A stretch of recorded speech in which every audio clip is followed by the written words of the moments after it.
From the creation of the German Empire and Bismarck's system, 1871 was a turning point for Europe. After 3 victorious wars, Prussia united the fragmented German lands and created a powerful German empire, a new economic and military force that took a dominant position on the continent. German Chancellor Otto von Bismarck, nicknamed the Iron Chancellor, sought to protect the newly created empire from hostile surroundings, while at the same time seeking rapprochement with other great powers, primarily Austria-Hungary and Russia. Bismarck skillfully wove a web of alliances. In September 1873, on his initiative, the Three Emperors' League Treaty was signed between Germany, Russia, and Austria-Hungary.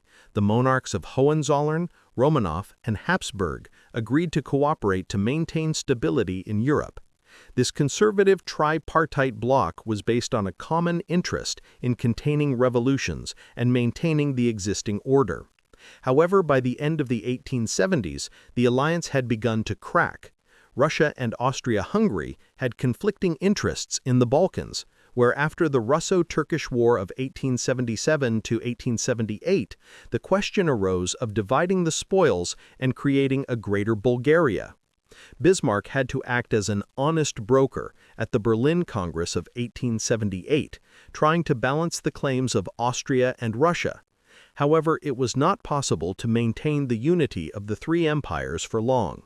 Contradictions between Vienna and St. Petersburg rendered this alliance ineffective. In order not to be left alone, Berlin reoriented itself towards a bilateral alliance with Vienna. In October 1879, the German Empire and Austria-Hungary concluded a secret dual alliance, a defense treaty under which Berlin guaranteed military assistance to Vienna in the event of a Russian attack. Austria-Hungary, in turn, pledged to support Germany if Russia attacked it, but was not obliged to help in the event of a war with France. This German-Austrian bloc became the core of Bismarck's system. For Austria, it meant a strong rear in the face of the Russian Empire, and for Germany, a loyal ally in the center of Europe, and a lever of influence in the Balkans. In 1882, Italy, angered by France's colonial expansion in Tunisia, joined the alliance. This led to the formation of the Triple Alliance between Germany, Austria-Hungary, and Italy, which formally provided mutual assistance in the event of an attack by any major power. Rome received the promised support against the French threat, and Bismarck achieved his main goal. France remained diplomatically isolated, without allies on the continent. The Triple Alliance also allayed Austria-Hungary's fears about Russia in the Balkans. At the same time, in order to prevent hostile encirclement, Bismarck concluded a secret Reinsurance Treaty with Russia in 1887, seeking to preserve its friendship and neutrality in the event of war with France. Thanks to this complex system of alliances, Europe avoided another major war between 1871 and 1890. Bismarck believed that he had achieved equilibrium and declared that Germany was a saturated state that did not seek new conquests. However, the powder keg of European politics did not disappear. It was merely preserved. The Iron Chancellor himself was aware of the fragility of peace and predicted that another major war would break out over some trifle in the Balkans. This grim prediction was made in 1888. A quarter of a century later, it would come true with frightening accuracy. 2. The collapse of alliances and the formation of the Entente. The death of the Bismarck system in 1890 dramatically changed the diplomatic landscape of Europe. The young German Emperor Wilhelm II dismissed the Kaiser Chancellor and took foreign policy into his own hands, boldly and uncompromisingly. Berlin refused to continue the secret treaty with Russia, imposed trade tariffs against it, and effectively severed the special relationship that Bismarck had built. The Russian Empire, offended and isolated, began to look for new friends. France, which since 1871 had been left without allies among the great powers, did not miss its chance. It offered St. Petersburg financial support and weapons in order to gain its trust in the confrontation with Germany. Contacts between Republican France and autocratic Russia quickly began to grow closer. In 1891, a French squadron made a demonstration visit to Kronstadt, symbolizing a return to friendship. In 1893, Russian ships made a reciprocal visit to Toulon, cementing the new partnership. French diplomats insisted on formalizing the alliance in a document. In August 1892, the general staffs of the two countries signed a military convention, and on January 4, 1894, it came into force as a full-fledged alliance treaty. The Franco-Russian alliance, like Bismarck's previous alliances, declared purely defensive goals. Both sides pledged to provide all their forces if Germany or its allies, for example Italy, attacked France, or if Germany or Austria-Hungary attacked Russia. This treaty also had a specific plan of action. According to Article 2, in the event of mobilization by any of the Triple Alliance states, France and Russia would immediately and simultaneously mobilize all their troops and deploy them to the borders. In other words, as soon as Germany or Austria declared mobilization, St. Petersburg and Paris would also send their armies into battle without waiting for a diplomatic settlement. This mechanism made the alliance extremely strong, and at the same time created a dangerous domino effect in the event of a pan-European crisis. Meanwhile, the role of an isolated state passed to Great Britain. For a long time, London proudly adhered to a policy of splendid isolation, avoiding firm continental commitments. However, at the turn of the 20th century, the British faced new threats. The exhausting Anglo-Boer War, 1899–1902, exposed the empire's problems, and the ambitions of other states, Germany, Russia, Japan, challenged British interests in various parts of the world. London began to look for partners. In 1902, Britain formed its first formal alliance with Japan to contain Russian expansion in the Far East. Soon after, it unexpectedly extended a hand to its old rival, France. On April 8, 1904, the French ambassador in London and Foreign Minister Lord Lansdowne signed the Anglo-French agreement known as the Entente Cordiale. This treaty settled colonial disputes between the two states. France gained freedom of action in Morocco and Britain in Egypt, and did not contain any direct military commitments. However, the very emergence of the Entente Cordiale marked a fundamental shift in the balance of power. German Kaiser Wilhelm II attempted to destroy the new Franco-British alliance by provoking an international crisis over Morocco in 1905. His symbolic landing in Tangier and claims to Morocco's independence were intended to drive a wedge between London and Paris, but the effect was the opposite. During the Algeciras Conference of 1906, Great Britain resolutely sided with France, and Germany found itself in diplomatic isolation. The First Moroccan Crisis only strengthened the cordial Anglo-French agreement. Later, in 1911, the Second Moroccan Crisis, the incident with the German gunboat Panther in Agadir, again united Britain and France against Berlin's aggressive actions. Although the Entente, as the rapprochement between London, Paris, and later St. Petersburg came to be known, was not formally a military alliance, its participants coordinated their defense plans more and more closely. The British and French general staffs held secret talks and agreed that in the event of war with Germany, a British expeditionary force of 100,000 to 120,000 troops would land on the continent to support the French. These plans were so sensitive that even the British government did not learn of them until 1912. Also in 1912, London and Paris signed a naval agreement. The French fleet concentrated on the Mediterranean, while the Royal Navy took responsibility for the North Sea and the English Channel. The final touch in the formation of the new coalition was the Anglo-Russian Agreement of 1907. Britain and Russia divided spheres of influence in Persia, Afghanistan, and Tibet, putting an end to their long-standing rivalry in Central Asia. After that, London, Paris, and St. Petersburg effectively formed a single camp, the Entente, as it was called by contemporaries. Unlike the Triple Alliance of the Central Powers, the Entente was not bound by a single treaty, but was based on mutual interests and an awareness of a common threat. However, on the eve of World War I, this bloc proved to be no less cohesive than the formal alliances.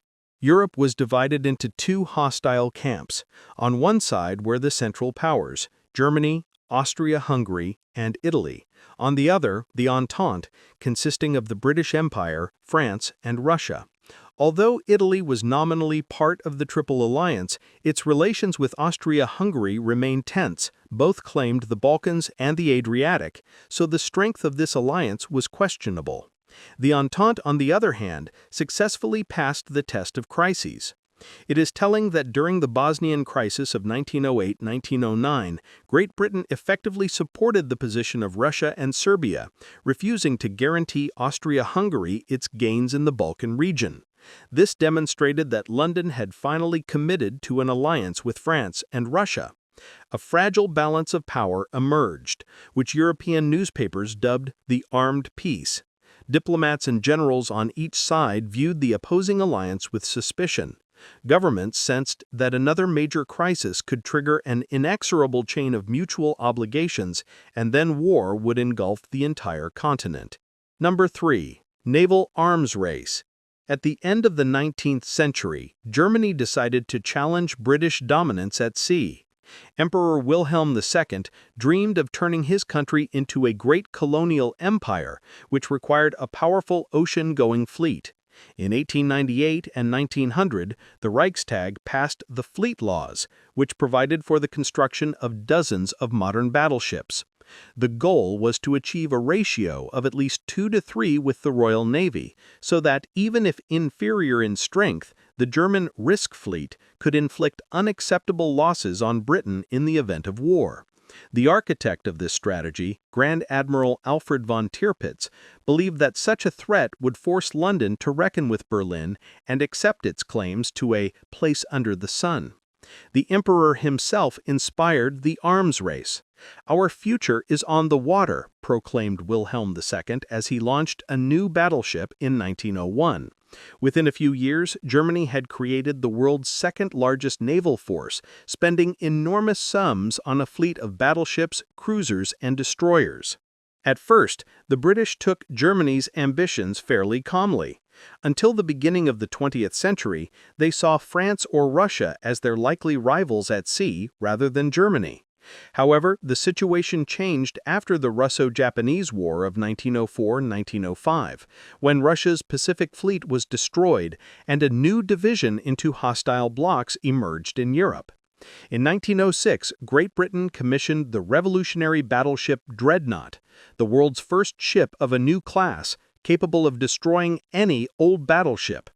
From then on, naval power was measured by the number of dreadnoughts, and the race entered a new phase. Germany responded immediately.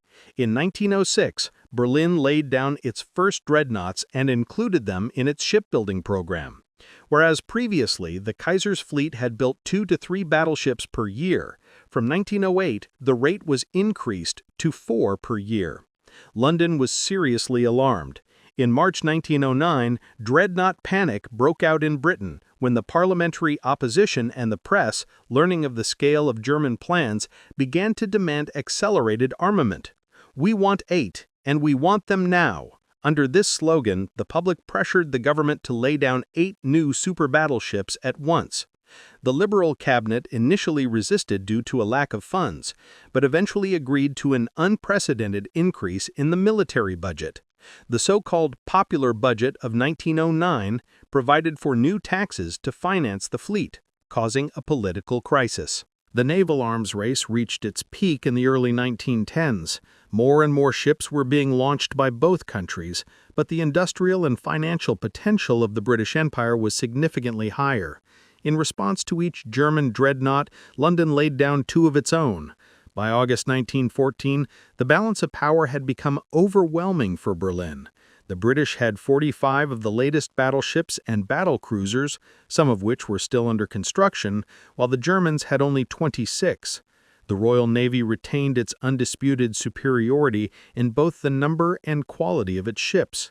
Admirals had developed a plan in advance to blockade German ports in the event of war, hoping to quickly stifle the Kaiser's economy through naval isolation. The naval arms race was accompanied by a surge in militarism and chauvinistic sentiments. In both Germany and Britain, mass patriotic organizations, the Fleet Society, which campaigned for an increase in naval power. Shipyards held lavish ceremonies to launch new ships, and crowds of spectators enthusiastically sang hymns and waved flags during fleet reviews. Newspapers in both countries fueled the image of the enemy. For the Germans, the pirate ship Albion became a symbol of British treachery, and for the British, the bloody German sword over Europe. While in the 1990s the English were fascinated by German culture, on the eve of the war newspapers were already openly writing about the German threat to civilization. The reverse process was also taking place in Germany. Every strengthening of the Royal Navy was met with a wave of indignation about English encroachment on Germany's global role. By the end of this race, both sides found themselves in a whirlpool of fears and aggressive plans. The German leadership bitterly acknowledged that it was impossible to compete with the British in terms of the number of ships. New loans for the fleet were becoming increasingly difficult to obtain in the Reichstag. Observers noted that Germany had effectively lost the race even before the war. But this realization only pushed Germany to take decisive action before the gap became fatal. Why have a fleet if not for war? These thoughts were increasingly heard in Berlin offices. As a result, in July 1914, German leaders were willing to take a risk and go to war while their risky fleet still had a chance to impose its terms. On the British side, many figures also saw Germany as a future mortal enemy. After the German armies invaded Belgium in August 1914, there was little doubt left. If Germany were allowed to trample on international law and crush France, British world supremacy would be lost forever. The lamps are going out all over Europe, and we shall not see them lit again in our lifetime, said Sir Edward Grey in those days, anticipating the darkness of war. This gloomy metaphor accurately conveyed the feeling of impending disaster. The naval arms race ultimately turned the psychological rivalry between the two empires into open hostility, narrowing the scope for compromise. Europe was on the brink of a great war. The Schlieffen Plan and Railway Logistics. Before World War I, the German General Staff faced a terrifying prospect: war on two fronts, against France in the west and Russia in the east. While diplomacy balanced the system of alliances, strategists in Berlin sought a military solution to this dilemma. Chief of Staff Count Alfred von Schlieffen developed a plan for a lightning victory over two opponents in succession. The key was timing. The French army was to be defeated in about 6 weeks, the time, according to German calculations, that Russia would need to fully mobilize and go on the offensive. Schlieffen assumed that the French would throw their main forces into a frontal attack on Alsace and Lorraine in order to regain the lost provinces, and thus they could be lured out of their fortifications and bypassed from the north. Germany concentrated most of its troops in the west. According to the plan, German divisions were to outnumber French ones by almost 2 to 1. The left flank of the German front, 2 Corps, was only supposed to pin down the French in Alsace and Lorraine, while the right flank was to deliver the main blow through Belgium. Schlieffen drew a huge arc of attack on the map. Bypassing Paris from the west, he said that the last soldier on the right wing should touch the English Channel with his sleeve. The violation of Belgium's neutrality was not taken into account. The march through its territory was seen only as the fastest route to the heart of France.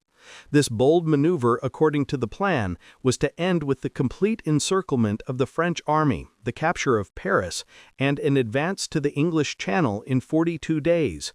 Immediately afterwards, the railways were to transfer the victorious German corps to the eastern front against the slow Russian steam engine, which was warming up too slowly. Schlieffen was convinced that if this plan succeeded, a general war could be avoided. Russia would ask for peace after the fall of France, not daring to fight alone. By 1905, the German plan of campaign against France had finally taken shape on paper. Schlieffen's successors did not abandon his idea. The new Chief of Staff, Helmuth von Moltke, Jr., made only cosmetic changes. He slightly strengthened the left flank of the defense against France and allocated additional reserves in case of an early intervention by Russia. But the essence remained unchanged. Germany was preparing to deliver a knockout blow to France with a swift encirclement through Belgium, and then with the help of a well-developed railway network, transport the army eastward to defeat Russia, which was only gathering its forces. To implement such a bold plan, a flawless military machine was needed. The General Staff paid enormous attention to railway logistics. Detailed schedules for the transport of troops by the hour and minute were drawn up in advance. Large-scale mobilization exercises were conducted.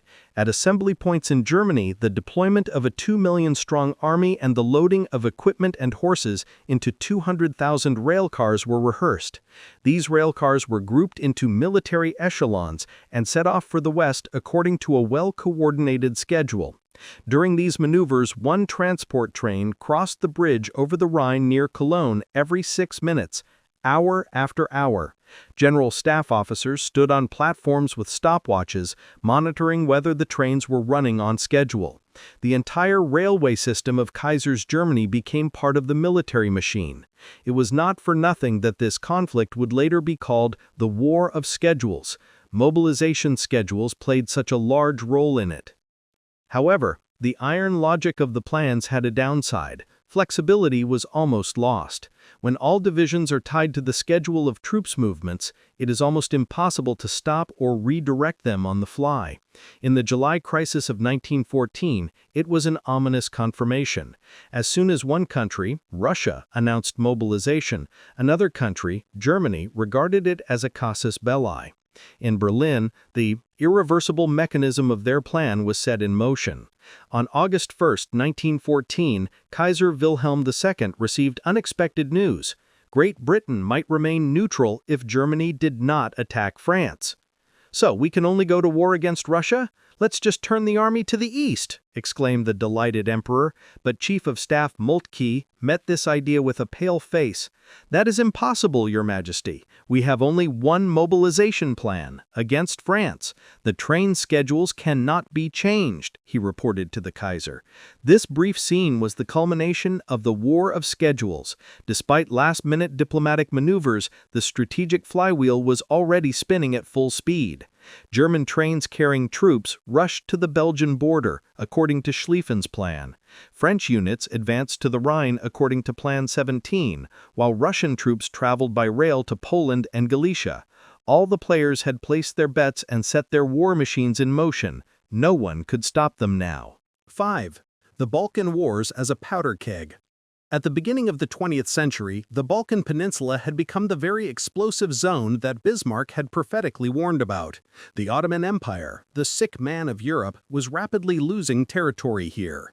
New nation-states arose from its ruins: Serbia, Montenegro, Romania, Bulgaria, Greece, Albania, each with its own ambitions regarding disputed borders.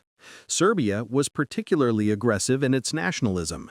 After the annexation of Bosnia, predominantly populated by Serbs, by Austria-Hungary in 1908, Belgrade openly called for the liberation of all its compatriots from Habsburg rule. The Russian Empire, proclaiming itself the protector of the South Slavs, strongly condemned this annexation. The Balkan Crisis of 1908-1909 brought Europe to the brink of war. Russia and Serbia threatened Austria-Hungary with war, but Germany unconditionally supported its Viennese ally.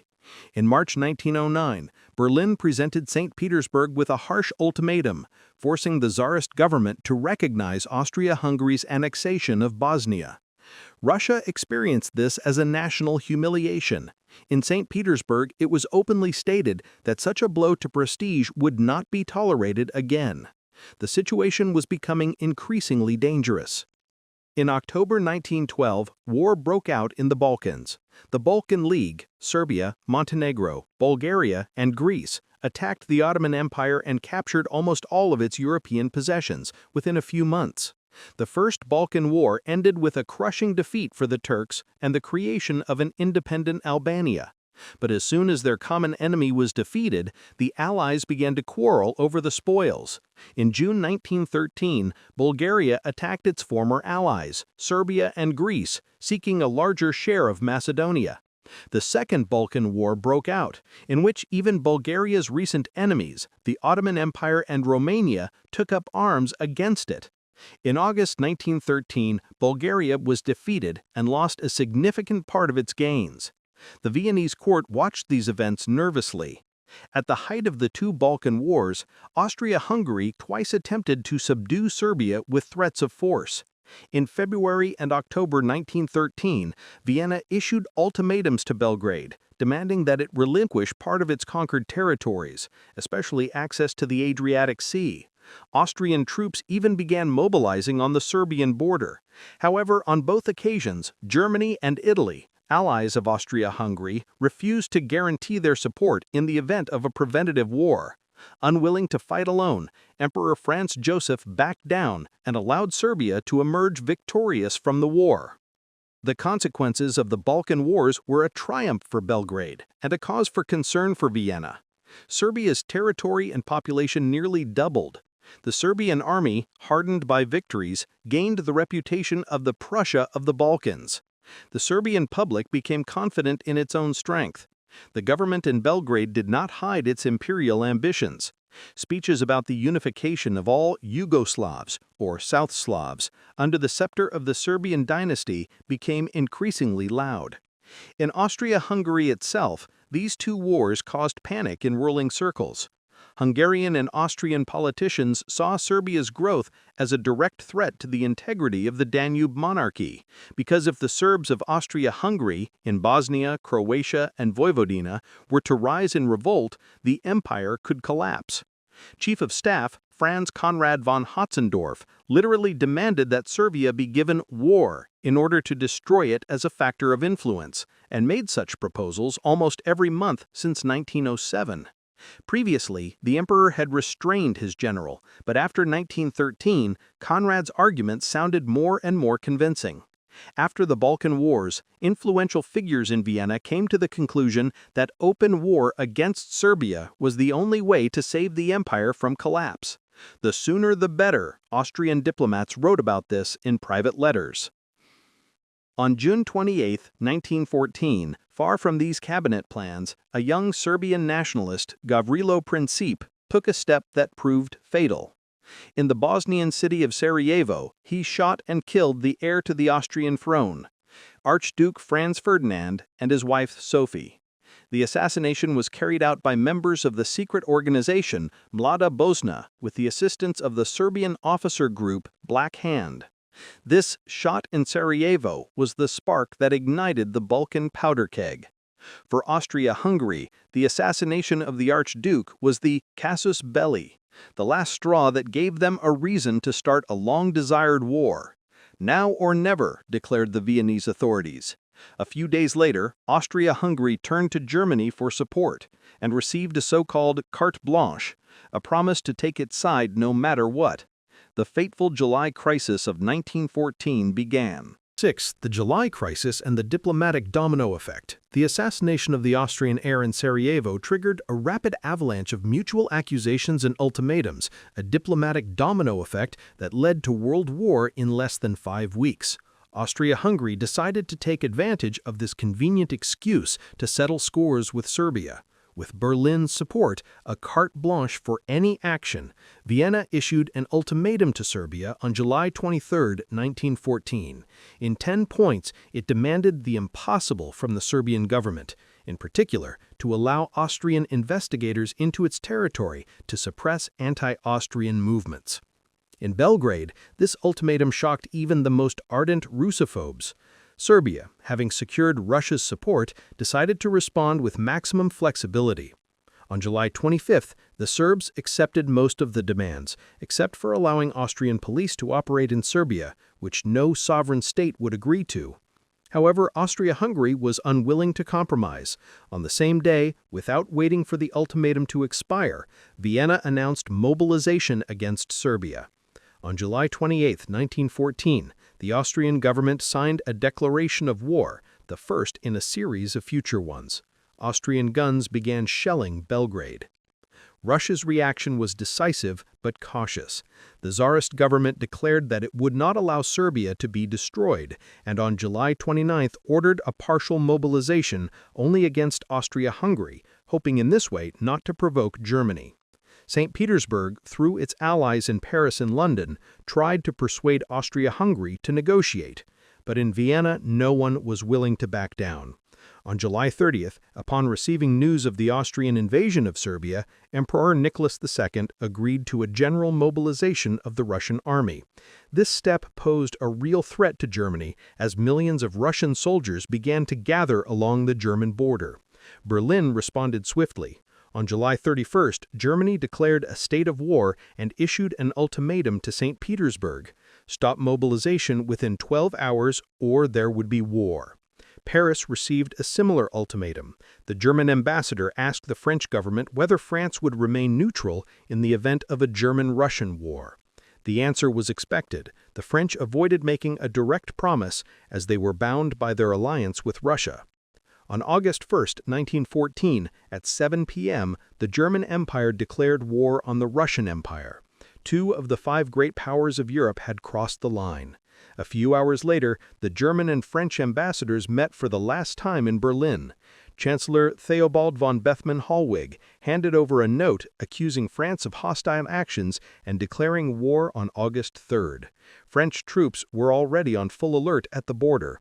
On August 2nd, German advanced units crossed the border of neutral Luxembourg without declaring war, and on August 3rd, the Kaiser signed a declaration of war on France. The Triple Alliance and the Triple Entente, two systems of alliances, turned into two hostile camps that entered into open conflict. Europe plunged into a war that could no longer be stopped. Events unfolded inexorably. On the morning of August 4th, German troops, in accordance with Schlieffen's plan, invaded Belgium, violating its neutrality, which was guaranteed by the 1839 treaty. The small kingdom of Belgium, which was protected by British guarantees, suddenly became the trigger for the last of the great powers to be drawn into the conflict.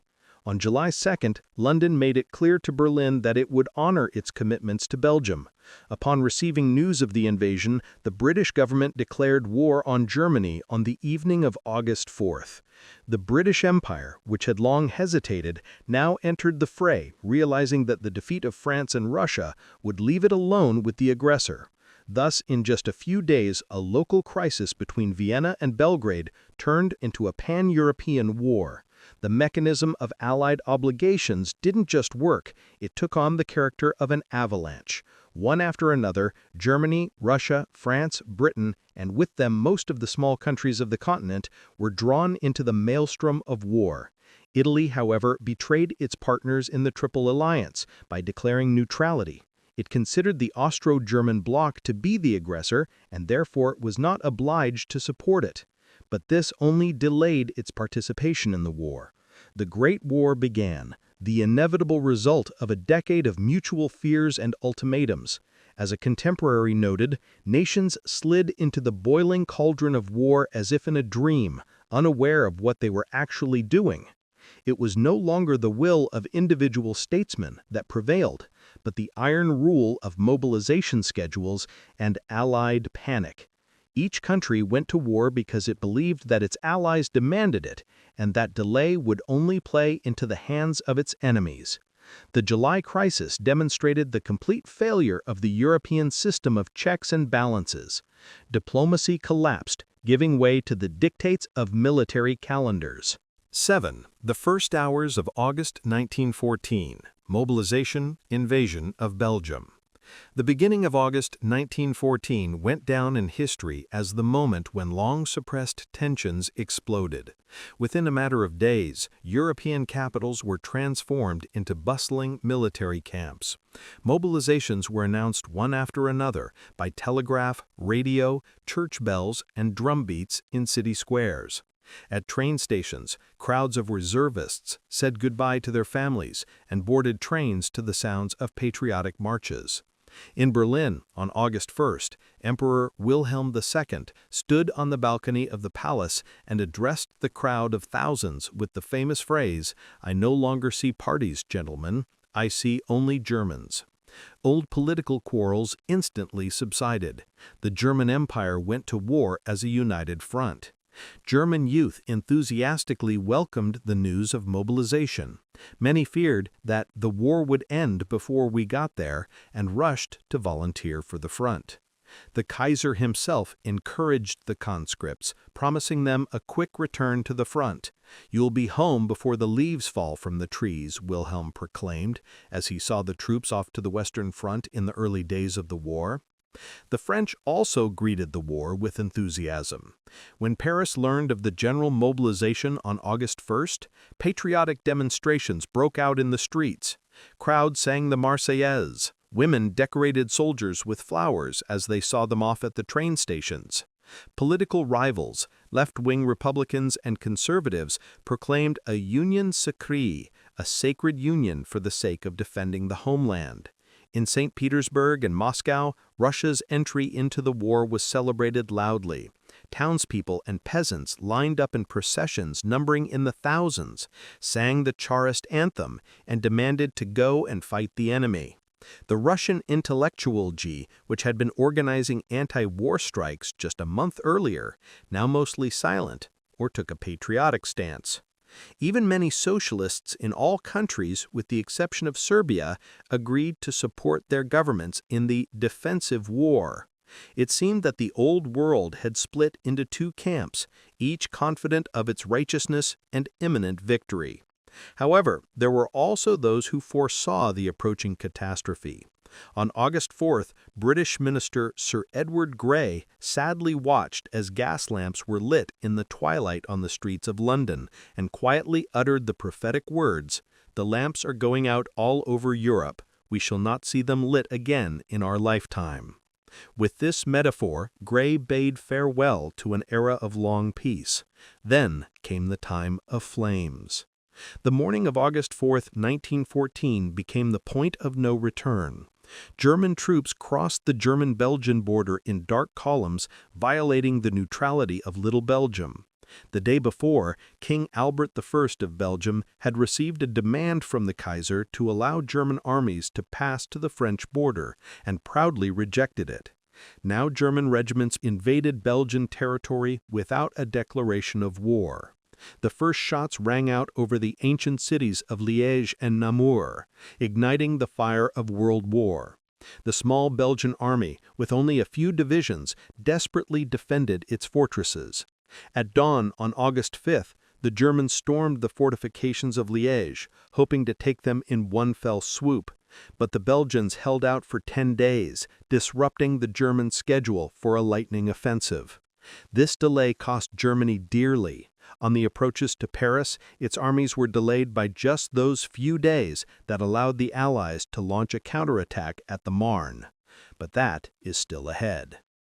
On August 4th, at 11 p.m. London time, Great Britain declared war on Germany, in accordance with the ultimatum previously issued to Germany. In London, a crowd of compatriots gathered near Buckingham Palace, singing "God Save the King." The British Expeditionary Force, one of the most advanced armies of the time, albeit small in number, set off to the continent. The war took on a global scale. The dominions of the British Empire also joined, and soon Japan, an ally of London, followed suit. The first day of the New World War came to an end. That night, Europe plunged into darkness, as Grey had predicted, and would never be the same again. 8. Conclusions. Inevitability or choice? European history between 1871 and 1914 convincingly demonstrates how a combination of military and political decisions created the conditions for a grandiose conflict. The unification of Germany and the aggressive policies of the great powers upset the balance of power. The system of alliances, originally conceived by Bismarck as a guarantor of peace, turned into a system of two hostile blocs, where suspicion and fear of the surrounding world prevailed. Each crisis, whether it was the annexation of Bosnia in 1908 or the Balkan Wars, only intensified these fears. As German historian Wolfgang Mumsen wrote, a series of crises, from partial mobilizations to local wars and mass panic, reached a critical point by 1914. The constant repetition of emergencies among European elites and peoples fostered a sense of fatalism. The war began because most Europeans were convinced that it had to begin. Indeed, on the eve of August 1914, many politicians viewed a general war as something almost inevitable. Sooner or later it had to happen. Europe seemed to have programmed itself for self-destruction. However, the question of the inevitability of World War I is not so clear-cut. Other historians note that until July 1914, war was not at all desirable or planned by everyone.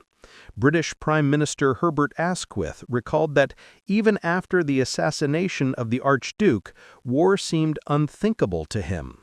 In Germany, on the eve of the catastrophe, General Falkenhayn wrote, in 1912, that war is unthinkable. Indeed, it was not years of preparation that were decisive, but the last weeks of the crisis, specific decisions made by specific people. As historian Christopher Clark notes, from the perspective of the past, it seems to us that the world was inexorably rolling towards war. But in reality, the leaders of 1914 acted not as puppets of fate, but as strong-willed players, and it was their actions that set off the chain of events. They walked like lunatics along the edge of the abyss, not fully understanding what they were doing until the abyss opened up beneath their feet. So, was the World War inevitable? Yes and no. On the one hand, objective factors, the arms race, paranoid bloc diplomacy, aggressive military doctrines, created a situation in which even a minor crisis could trigger a chain reaction and general conflict. The Doomsday clock slowly counted down to the Great War, and in the summer of 1914, its hands converged at midnight. On the other hand, this war was still started by people, specific emperors, ministers, generals. They could have stopped at the brink of the abyss, as they had done many times before during previous crises, but in July 1914, they chose the path of war. The global carnage did not fall from the sky. It was caused by the fears, ambitions, and miscalculations of those who made the decisions.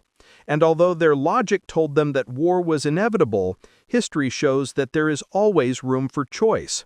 In 1914, European leaders made that choice, and it led to a catastrophe of planetary proportions.